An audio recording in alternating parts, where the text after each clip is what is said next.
If you don't understand this trick, you will be easy to manipulate. It's been used by the government, by big corporations, and by the media to control public thought and behavior.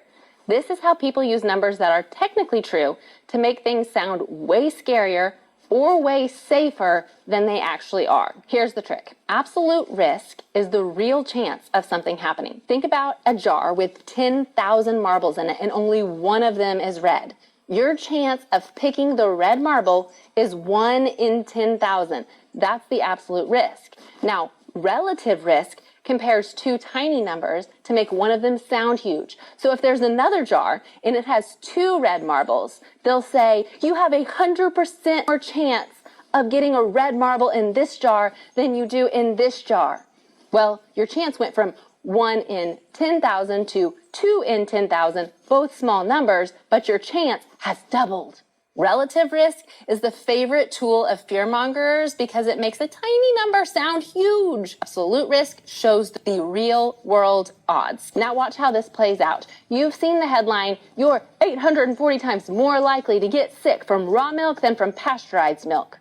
That's a relative risk number. It is technically true, but the absolute risk of getting sick from raw milk is about 1 in 13,000 for the people who drink it. That is less than 1/100th of 1%. They pulled the same move with COVID vaccines. Do you remember the headlines? The Pfizer vaccine is 95% effective. That number was blasted everywhere. But here's the truth. That was the relative risk reduction. When you dig into the actual trial data, the absolute risk reduction, the real difference between the vaccinated and the unvaccinated groups was about 0.8%.